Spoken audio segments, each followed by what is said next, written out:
Good day, this is Ray. Today is Saturday, December 2nd, 2023. For me, another day of learning and growing. Hope that you, your family, friends, loved ones are doing well, staying safe. So it is very early. So early that I hadn't even had my medications yet. I hadn't had breakfast. It's going to be a long day. So the reason I'm up so early is because my hands are killing me. I was laying down, I couldn't find a comfortable position to stay, in bed. So I decided to get up and record my video early, very early. I might even have it posted before 5 a.m., which be crazy. It just depends on how fast I can get it edited and posted. So I'm giving updates for November 2023. Hard to believe that the year is almost over, but here it is. So let's get to it. My consumer debt as of June 2020 was $115,041.89. Consumer debt today is $58,427.63, which means I've paid off $56,614.26, approximately 49% of my original debt.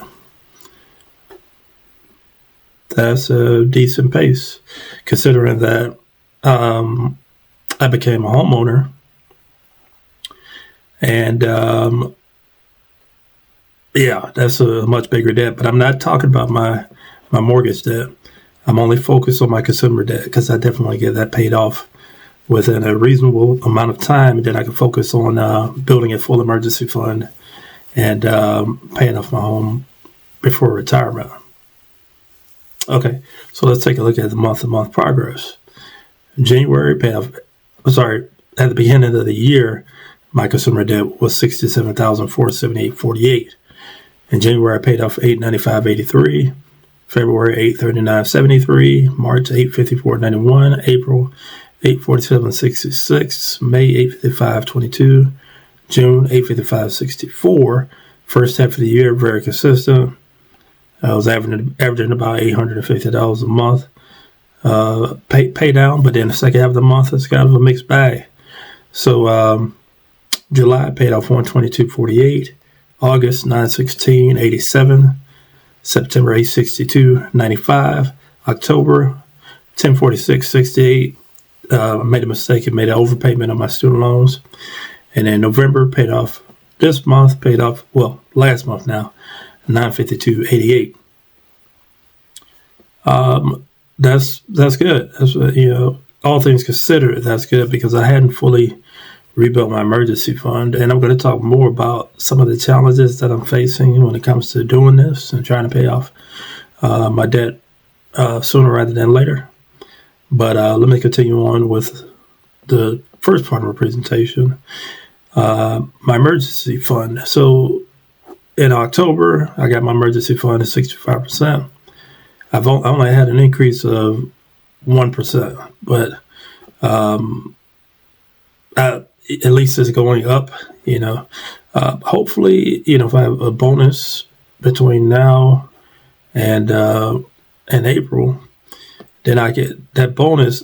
Hopefully, will be enough to get my emergency fund fully funded, or I may even have a tax refund. As a matter of fact, I'm anticipating a refund, but I'm not counting on it. That's been one of the biggest challenges for me. I am going to add one more slide today, which is probably the only time I'm going to put this slide up, but I'm almost halfway there. So my original debt of $150,041.89 and having a current debt of $58,427.63, half of the original debt is $57,520.95.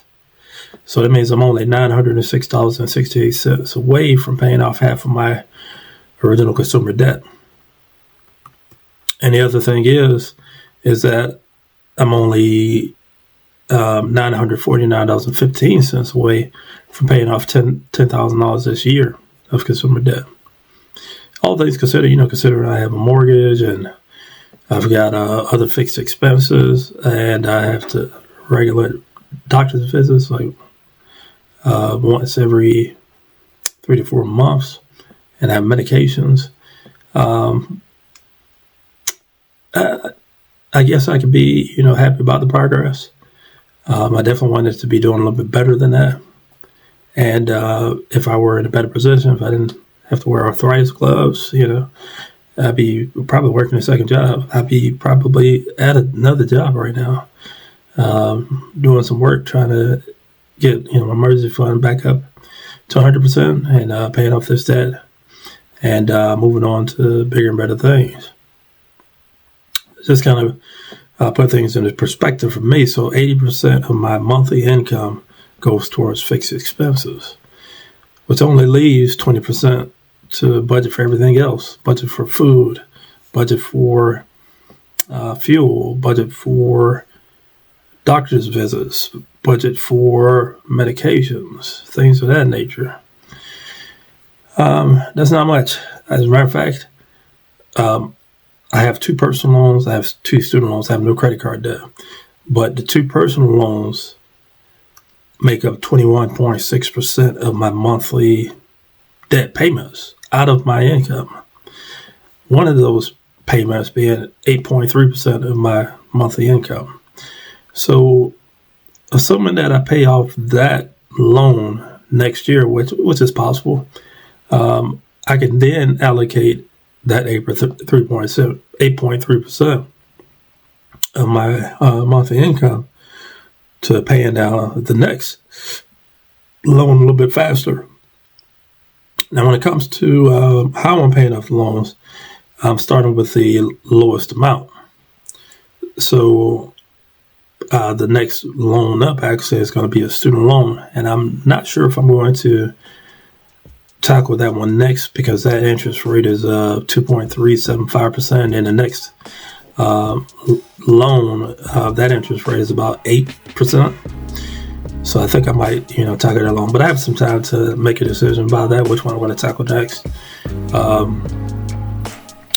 I'll table that for another day. So, those are some of my challenges, and looking forward to wrapping up this year. Sharing this journey has been the easiest thing. As a matter of fact, I know there are a lot of people in a better position than I am. I know that there are people that are in a worse position than I am. I just want to tell you, don't compare yourself to anybody. Do what you can do and learn what you can learn. Definitely get wise about personal finance. And, I pray that you all are doing well. So let me wrap up this video. But if you made it this far, feel free to like, comment, subscribe, hit the bell for notifications and to post my videos. You can find me at youtube.com/Lupus Lifestyle. And it is 3:03 a.m. Thank you for watching. I'll see you soon.